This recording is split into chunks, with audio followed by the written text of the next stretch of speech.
Not every form introduced later on eclipses the initial Pokemon. Galarian Zapdos may be a terror, but it can't match the Cantonian original. However, there are some such forms that do, and today we're examining them. These are forms whose addition are lateral moves, so forms that weren't supposed to be an obvious upgrade, in the way Mega Pokemon or Ash Greninja might be. So to be clear, we're not going over those forms, because they're clearly supposed to be an upgrade. These forms are supposed to be alternatives, not replacements, as their stats are not boosted overall, just rearranged from the original form. So let's kick things off with Galarian Weezing. Cantonian Weezing didn't have much history to speak of. It was an okay wall at certain parts of Gens 3 and 4, but by and large, it was a mostly unimpactful Pokemon even in the lower tiers. It had some promise, as what most immediately stood out was poison typing with an earthquake immunity thanks to Levitate, as well as huge defense and Will-O-Wisp, but it also had a surprisingly useful move pool that actually resembled Gengar in many ways. Taunt, Destiny Bond, Explosion, even featuring coverage like Thunderbolt. However, this promise was undermined by Weezing's low HP, low speed, and lack of reliable recovery, compromising it as a wall, an issue exacerbated by its mono poison typing not being all that great, and that's even with Levitate and gaining a fairy resist in Gen 6. There's also the fact that its move pool wasn't as immediately impactful as it needed to be, even once it gained Toxic Spikes, which was also in Gen 6. So enter Gen 8's Galarian Weezing, which had the exact same stats as Weezing, yet rocketed it to stardom in both singles and VGC off the strength of its ability, Neutralizing Gas, which nullified the effects of other abilities. Given how many Pokemon rely on their abilities, sometimes completely, this alone was a game changer. Now, we do have to mention that when Neutralizing Gas debuted, regular Weezing did perform better than Galar Weezing when on Regigiga's teams in VGC, but in Gen 9, Galar Weezing severely outperforms regular Weezing in terms of usage. In singles, G Weezing became notorious not just for dropping its own, but for shutting down walls reliant on the healing of their Regenerator ability, while in doubles, it of course enabled its partner Regigigas to finally bypass its slow start and unleash the havoc its stats would suggest. There were so many applications it would make your head spin, but this only worked as well as it did because G Weezing was a significant improvement over its Cantonian counterpart as an overall Pokemon. It wasn't just a neutralizing gas machine. Yes, it still had low HP and lacked reliable recovery, but these were now simply problems worth working around, given that, like Rotom Wash, which was similarly affected, Galarian Weezing's impact when it did hit the field was far greater. This was assisted by its newly gained half-fairy typing and its superb resist, as well as the signature stab, Strange Stream. In addition to the usual utility of Will-O-Wisp and Toxic Spikes, Galarian Weezing also packed the incredible hazard-clearing utility of Defog, which was especially superb in Gen 9 since, in tandem with neutralizing gas, meant it couldn't be blocked by Gholdengo's good as gold. With all this team support, yeah, you'll make do with Pain Split as recovery. Galarian Weezing instantly was far better than Cantonian Weezing had ever been. Now for another Galarian form that gained the half-poison typing, we have Galarian Slowking. Jotonian Slowking had already set the bar quite high. It had excelled for multiple generations since gaining Regenerator in Gen 5, most notoriously being a defining player alongside Cantonian Slowbro in the great teleport wars of Gen 8 OU. Not only was it not a Pokemon that needed improvements, it was the kind of Pokemon that you would expect to be better than its regional form, which is exactly what happened when Galarian Slowbro, despite the interest of its more offensive focus, failed to reach anywhere near the excellence of its Cantonian form. In spite of Jotonian Slowking's excellence though, the Galarian form managed to reach even higher heights, and it did this without even having access to teleport. Galarian Slowking was nearly identical to its Jotonian predecessor stats-wise, but the one difference was significant. It had 10 less of the base attack it never used anyway, and 10 more base special attack, which made its Future Sight a key weapon in Gen 8 OU, the harder hitting of the two. This synergized perfectly with its incredible ability to switch in against so much of the metagame, which stemmed from its superb bulk alongside excellent poison psychic typing, giving it a great deal of resist and neutralities, and the consistent healing of a Generator, a tool that was so reliable it didn't even need to run Slack Off, which was superb given G Slowking's overflowing massive outstanding moves. It could tweak its sets to nearly endless purposes, especially with the flexibility of items between heavy-duty boots, assault vest, black sludge, and even the resist berries Shuka and Cobra to flip the script on the few Pokemon usually capable of actually threatening it. Then in Gen 9, Galarian Slowking even got its teleport replacement in the newly added Chilly Reception, and with its own pivoting switch move, it just got better, while offensively, the recovery denying Psychic Noise made it even more apt at shutting all all manner of opponents down. It's one thing to improve upon a flawed original, but to surpass such an already excellent Pokemon is quite another. Now for an alternate form from another region, and our third straight Pokemon regularly seen in high-level Gen 9 OU, we have Hisuian Samurott. Since its inception in Gen 5, Unovan Samurott has been a pretty decent attacker in the lowest tiers. A generic but solid offensive water type, pretty good move pool, pretty good offensive stats, decent natural bulk, and workable speed. Hisuian Samurott, on the other hand, is an entirely unique, thoroughly impactful, consistently important, and resonantly defining OU Pokemon in the most power-crept generation ever. It is most known for its signature move, Ceaseless Edge, otherwise known as that attack which also lays down spikes.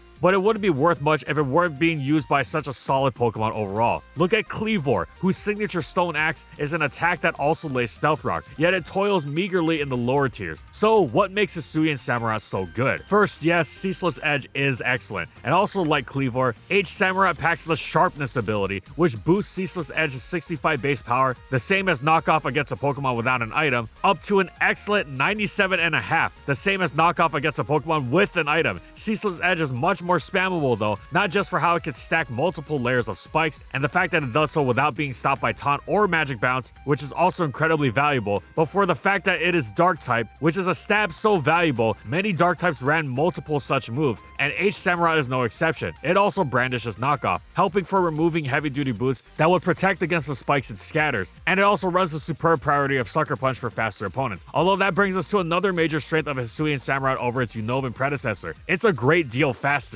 making a hugely significant leap from 70 base speed to 85. It's also got a higher attack stat, which fits its Swords Dancing perfectly, as well as the fact that Sharpness also boosts its water stabs, Razor Shell, or Aqua Cutter. Hisuian Samurott is frailer, but it's so good offensively it's well worth the trade-off, especially since it's far from frail. So much so that it's quite good at running an effective bulk-invested Assault Vest set. Plus, even without investment, it safely and consistently hits the field, no matter what set it runs, and it's got many. It's a great choice Scarfer. It can wield heavy-duty boots effectively, it can go for game with Swords Dance sets boosting its many dark stabs with black glasses, and with all of them, even when it's at its most offensive, it's still supporting its team with its spikes. And now we go back to Galar with Galarian Articuno. Cantonian Articuno went from being a terrifying threat to Gen 1 to Gen 2, splitting its monstrous base 125 special in two, leaving it with a massive special defensive but unimpressive special attack, alongside its devastatingly powerful Blizzard, dropping from 90% accuracy to 70%. It became a hyper niche wall in Gens 2 and 3, effective in its own way, but absurdly specific. Then Gen 4 came around, and Articuno assumed the mantle of one of the worst Pokemon in the game, occasionally finding some decent, super specific utility somewhere, but overall having gen after gen pass it by. Beyond that, it dropped all the way to the bottom of the tiering rung, and even there was severely limited with what it could do, even though it gained moves like Hurricane. Stealth Rock was the major issue, yes, but even without rocks in the picture, Articuno just had very little it could do to opponents in return. It was the definition of a passive wall, and walling when you're partially ice type is ridiculously difficult, which is why even Gen 8's heavy duty boots couldn't help it. However, Gen 8 also brought about Galarian Articuno, which brought with it a wealth of outstanding, beautifully synergistic tools which it used to completely eclipse the Cantonian original. It wasn't going to be surging back into standard play, but Galarian Articuno immediately had a powerful effect on the lower tiers. It traded the ice type in for Psychic, which not only made it far better defensively, but brought with it another outstanding stab that defined much of Gen 8, Future Sight, which paired beautifully with Hurricane, especially since Galarian Articuno did reclaim its Cantonian counterpart's massive base 125 special attack, so it was hitting hard. It sliced in and out of battle with these outstanding stabs, potentially made even stronger by its competitive ability punishing opposing defog by giving it a +2 special attack boost, making it terrific alongside entry hazards, especially alongside the pivoting momentum of U-turn and the healing of Recover. Heavy duty boots was its standard, but it could also employ a ferocious choice spec set, trading in Future Sight for its signature move Freezing Glare. Then Galarian Articuno got even more frightening in Gen 9, with Terrasilization's tremendous offensive-defensive potential complementing its boosting sets, with Calm Mind sometimes joined by Agility or even Grassy Seed for a super-powered stab stored power. It actually improved. Whereas Galarian Articuno ruled over PU in Gen 8, it wound up in the tier above NU in Gen 9, an astonishing reversal of the usual power creep trajectory. Its toolkit was more impactful in one generation than Cantonian Articuno's had been in the vast most of its existence. Now we switch over back to Hisui, which blessed another Unova Pokemon with a much needed upgrade, Hisuian Zoroark. Unova Zoroark was pretty fast and strong, but not that fast and strong, not nearly enough to overcome its ridiculous frailty. Plus, being a mono dark type isn't that great offensively, even with Nasty Plot and Swords Dance and great coverage. Hisuian Zoroark ups the ante on the speed and special attacking strength, not by that much on the surface, but everything counts with a Pokemon that lives and dies by its ability to KO as many Pokemon as possible. And even more importantly, adopts one of the best offensive stabs in the game, if not the best, in Ghost. It's also half normal type, which usually doesn't add anything, but here it works perfectly since it makes H Zoroark a ghost that's immune to other ghosts as opposed to the usual weakness, and the would-be fighting weakness is also cancelled out by Ghost. The secondary stab and Hyper Voice is a nice touch too. Of course, it also maintains Zoroark's signature ability Illusion, otherwise known as that thing that necessitated the existence of Team Preview in Generation 5. With Team Preview, it's your opponent simply knowing you have a Zoroark to begin with, and that changes things greatly. But though you might not necessarily successfully fool the opponent, if wielded well, Zoroark's presence can instill paranoia worthy of the Salem witch trials in the opponent, and potentially lead them to tripping over themselves over an opponent that isn't even there. Theoretically anyway. The trouble with Unova Zoroark was that even with Illusion active, the limitations of its offense meant, far from breaking the game, it wasn't really very scary at all, even in the lower tiers. The Hisuian form was hardly going to fully embody the full gravity of the theoretically broken Zoroark Rainbow, but it was a far sight more effective than the Unovan original at navigating the thornly Vinland of its immense frailty. In addition to its vastly superior offensive potential, making the effort of disguising itself as another Pokemon far more rewarding, its three immensely useful immunities to fighting, ghost, and normal, the latter two of course being its own stabs as opposed to the Unovan one's minimally useful psychic immunity, meant in spite of its frailty, it still had several excellent entry points even once the opponent knew what was going on. You can bet it was still flawed, but Hisuian Zoroark was far more worth the trouble than the long languishing Unovan original. Now we'll break away from regional forms and look at Dusk Lycanroc. Lycanroc had two forms when introduced in Sun and Moon. Neither amounted to very much. Its base form was quite strong and actually had a great speed stat at base 112. It even outran Thundurus, which was its own unique benchmark and even had the Sand Rush ability, but it was hardly Excadrill tier in this regard. It takes a lot to overcome the offensive and defensive pitfalls of mono rock typing, especially with Lycanroc being as frail as it is, and it just doesn't have the power to overcome that, even though the utility of its stab rock priority, Accelerock, is uniquely excellent. It wasn't great, but Midnight Lycanroc was downright useless, trading in a great deal of speed, going down to a comparatively mediocre base 82 in exchange for an effectively useless increase in bulk and the benefits of No Guard as an ability, and as appealing as it sounds to never miss Stone Edge, it just wasn't nearly enough. Ultra Sun and Moon added Dusk Lycanroc, and it was a major improvement over its predecessors. Dusk, similar to base Lycanroc, was a tad slower at base 110, but remember, that's Latios' speed tier, meaning it's still excellent. In exchange, its base attack was a tad higher, but the real difference maker was its ability Tough Claws, which meant it was actually a lot stronger, effectively acting as a built-in life orb and allowing the Dusk form to most closely fully realize the idea of Lycanroc needing serious power to overcome its innate flaws. With every attack it used being boosted by the ability, Dusk Tough Claws was perfectly suited for Lycanroc. Stab Stone Edge was the main draw, yes, but Sucker Punch as well,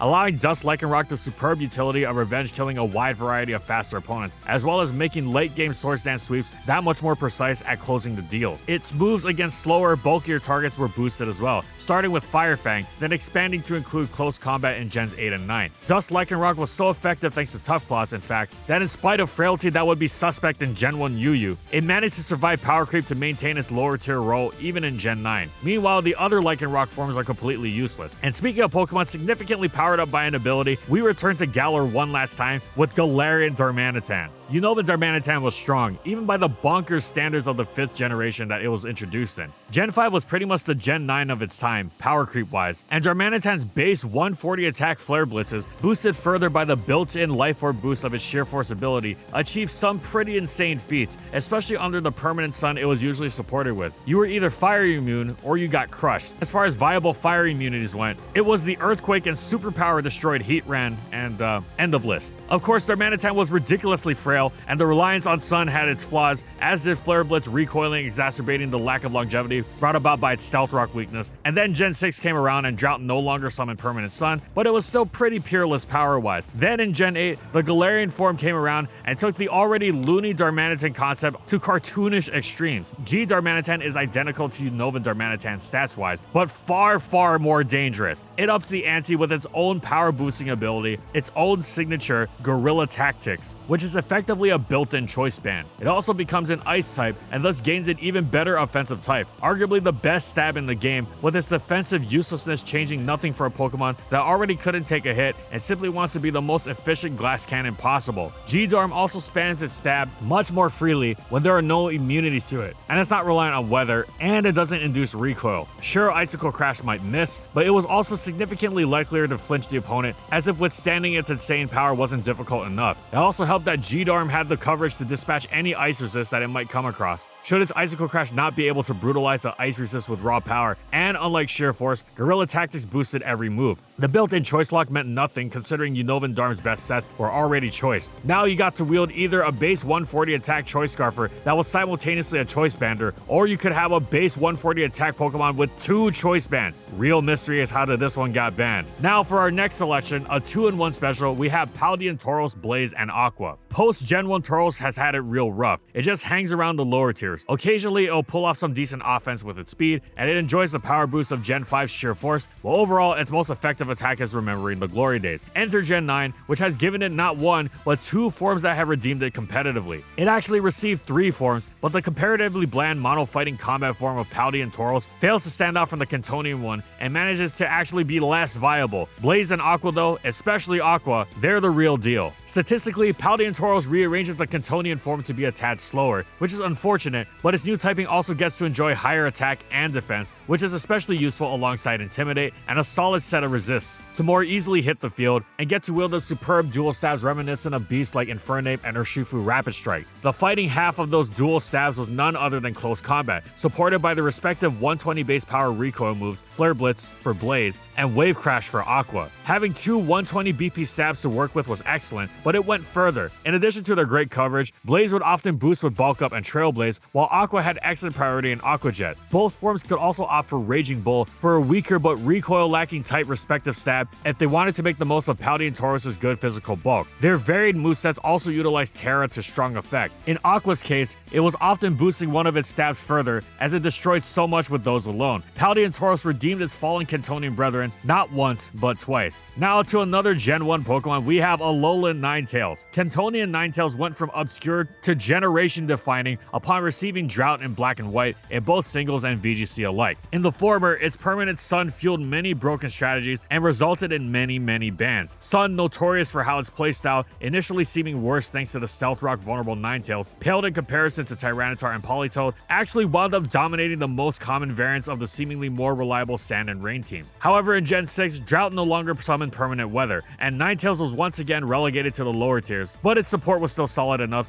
leading to a slew of Drought bans. Then in Gen 7, Ninetales acted as its own Sun abuser, with its choice spec set leading it to dominate Aryu. However, in Gen 7, it also got its Alolan counterpart, which wound up excelling even though it wasn't brandishing a form of support that wasn't broken if left unrestricted. Though it sure also got its fair share of complaints about cheapness. Alolan Ninetales was an intriguing type combination in Ice Fairy, and an excellent Kartana equivalent base 109 speed stat, but it's also frail and littered with weaknesses while not offering power, or even a particularly good weather condition, as hail was easily the worst of the 4 weathers. Its snow warning wouldn't be enabling terrifying teammates, at least not directly. What it did do though was allow it to use Aurora Veil, which only worked under hail, but set up an equivalent of both Light Screen and Reflect simultaneously. Dual Screen's offense had existed for generations, but to only need 1 turn to do so instead of 2 is incredibly important for fast-paced hyper-offense teams filled with boosting sweepers looking to abuse the screens as immediately as long as possible. Few things are more terrifying than shift gear calm Calm Mind Magearna behind both screens. Thus, Alolan Ninetales single-handedly became the face of a playstyle that, while not the most consistent, also had metagame crushing destructive potential. Ninetales got even more effective in Gen 8, where its hail was genuinely useful in and of itself beyond just Aurora Veil, supporting the Slush Rush Terror Arc result, and in Gen 9, its hail became Snow, which had the benefit of not pelting its non-ice teammates with damage, and even boosting the defenses of its ice-type teammates. This 3-generation run as a legitimate OU force, even being bona fide OU in its own right in Gen 8, and a consistent top-tier VGC threat when it appeared, and to do so without the assistance of a broken mechanic, allows the Alolan form to stand as the greater Ninetales. Now we'll finish things off with a bang, and once more shift away from the regional forms with Origin Giratina. While the added forms on the later gen box art legendaries were open, egregious buffs, the Origin form Giratina game with the release of Pokemon Platinum was still a lateral move, which made its excellence all the more appreciable. Its stats were just rearranged, with Altered Giratina's offenses swapping with its defenses. Altered Giratina was still a great Pokemon, but Origin unquestionably reigned supreme as it single-handedly reshaped Gen 4 Ubers in its image and proceeded to be the preferred choice in the subsequent generations as well. Though Altered Giratina had many important uses, it was a dedicated defensive Pokemon, while Origin was much more flexible and how it was still tremendously bulky, thanks to solid defenses alongside gargantuan HP, but it also threatened the opponent back in return with strong offenses and stabs boosted further by the Grisius Orb that it required to transform, which also allowed it to block Trick and weaken Knockoff without losing the item. It was well worth the trade-off for being unable to heal with leftovers, most of all because its greater threat was further enhanced by the fact that instead of Altered Giratina's pressure, Origin Giratina got Levitate. This is what really made it incredible. The Earthquake immunity was useful, but the Spikes immunity was invaluable. Ubers is a metagame famously overrun by hazards, and being able to float above them is tremendous. Origin Giratina would later become one of the most effective defoggers for this reason, but before Gen 6's defog buff, it was renowned for being one of the most dangerous threats alongside Spikes, which made the already challenging task of switching into it incredibly difficult, what with it brandishing the strongest attack of the time, Draco Meteor, alongside Priority Shadow Sneak, which, in addition to effectively picking off weakened targets in general, excelled for its super effective hits against key targets in Mewtwo and the Lati twins, and fantastic depth of move pool that allowed it to run a wide variety of great sets. It's been a consistently solid key element of the metagame, but in Gen 4 Ubers, it had an argument for the best Pokemon in the tier, full stop. Origin surpassed the altered form originally known as just Giratina back in Diamond and Pearl, so much so that Origin became the defining Giratina form.